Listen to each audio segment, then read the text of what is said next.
All right, we are live. I am Father James, and this is the Barely Protestant YouTube channel. I'm doing things a little bit differently today. I'm adjusting more towards my camera, my new camera phone, precisely because it has unlimited 5G, so I don't have to worry about the internet problems at the church, which actually just happened literally like a few seconds before, which is why I'm about a minute late. But also, the yeah, so yeah, I don't have to worry about that. But also, it's a better camera. I like how this layout works, and so we're going to try it this way. The microphone was not working, so if you could let me know how the microphone sounds, how does the audio sound for this?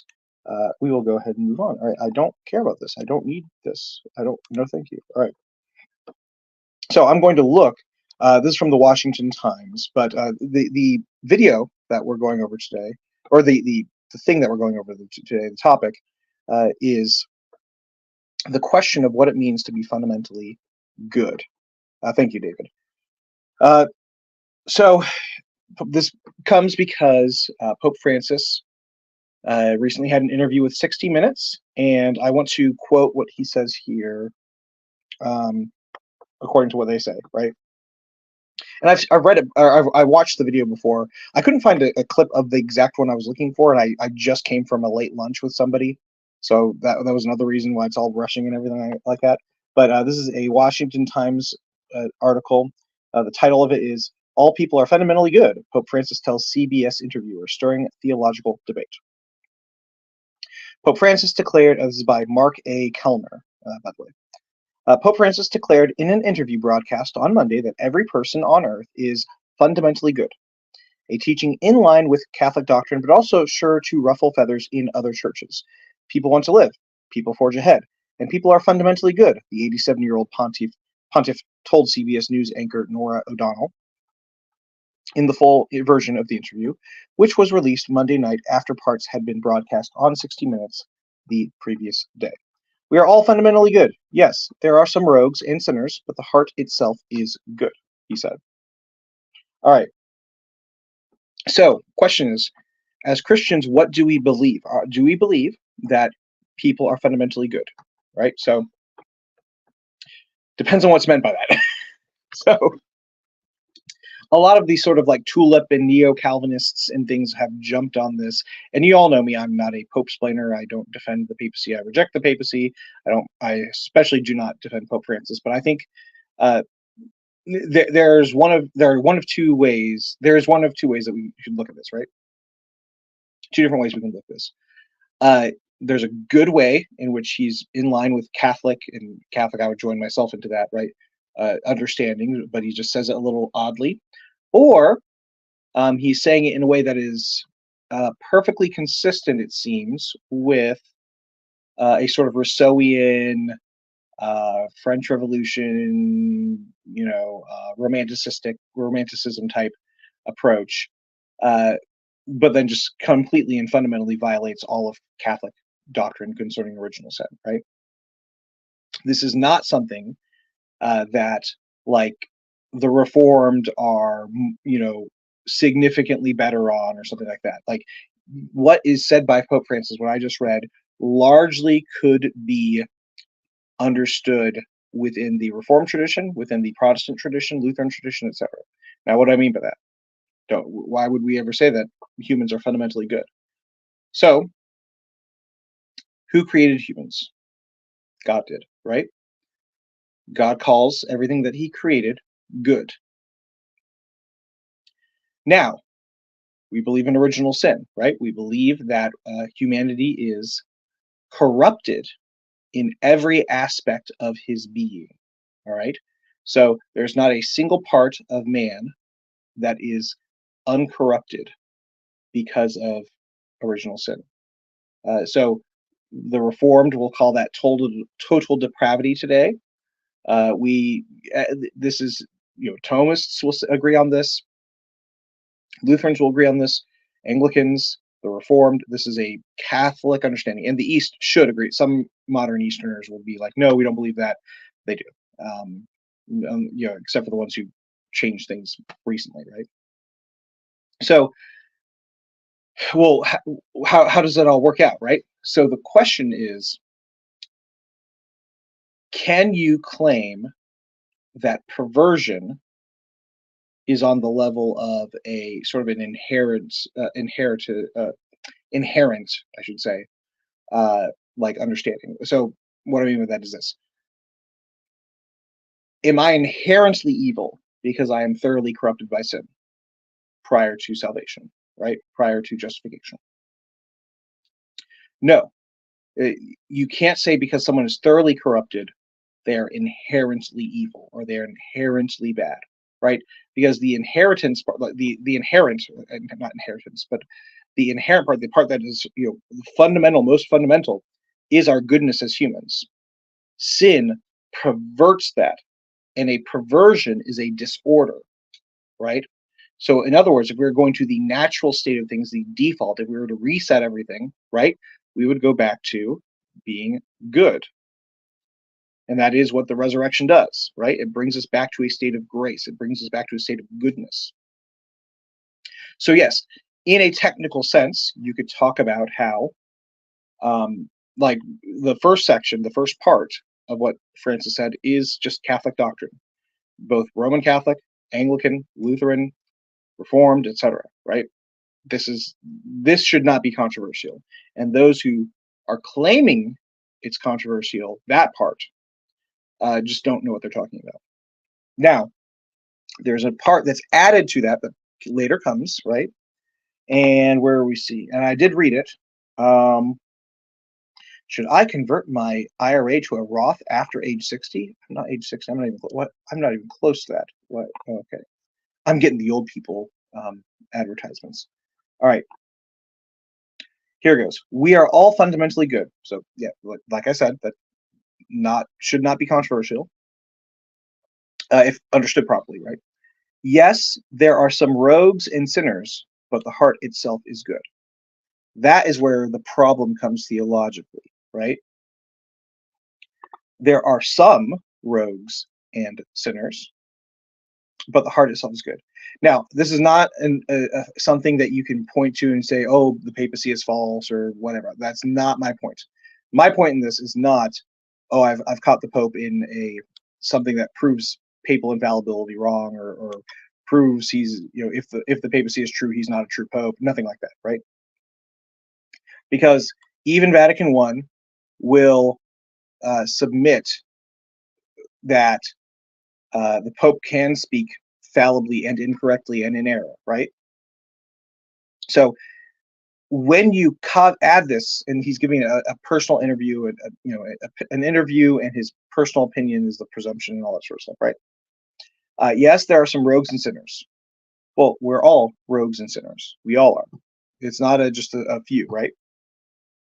And then he goes, but the heart itself is good. Well, I mean, first of all, the heart itself is deceitful and desperately wicked. Who can know it? According to scriptures, right? According to Jeremiah. So, yes, this sentence is a problematic one. But if you get to the idea of the fundamentally good part, yes, that part is true. So that's basically what I wanted to bring out. It's not enough. Like I've seen a lot of people give sort of hot takes on it. I'm not going to do a very long video with this. But yeah, it's people are fundamentally good. Yes, in a theological sense, when we get to the sort of fundamentals, the default state of things, and I mean default as in going back to the beginning of creation, you can understand, yes, that humans are inherently good. We are created by God. We are created by God as part of the goodness of creation, as the pinnacle of creation, right? Well, a little lower than the angels, but the ones who are going to rule, who bear the image of God, right? So the sin corrupts that fundamental goodness. So sin is not inherent to human nature.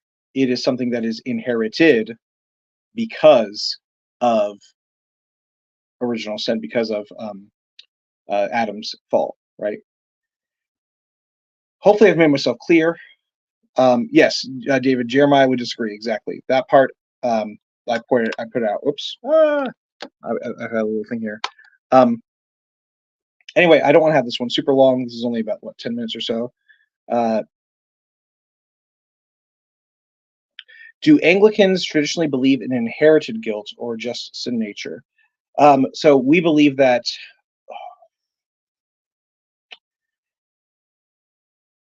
So definitely, we all have sin nature, right? Um,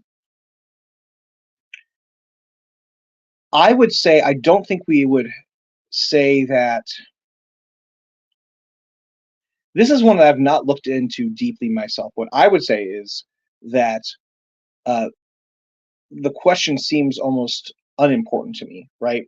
Because if we've inherited the guilt from Adam, well, that doesn't matter. It's not like we're going to otherwise be perfect, but like, oh, well, because you've inherited the guilt of Adam, therefore you are guilty, right? Um, I would say that our own sin condemns us, right? So we're not paying for the sins in a sort of ultimate sense, right? Those who are damned are not paying for the sins of Adam. We're paying for our own sins, right? But we have inherited the sin nature because of uh, being born from Adam, right? So yeah, we are not guilty of Adam's sin in the act of it itself. We're not guilty of that. Um, but yeah. Would sin nature be the same as concupiscence, an inclination to sin? So, concupiscence is a particular understanding of sin nature. We would all, I think, anyone who is not a Pelagian would admit that we have a sin nature, right?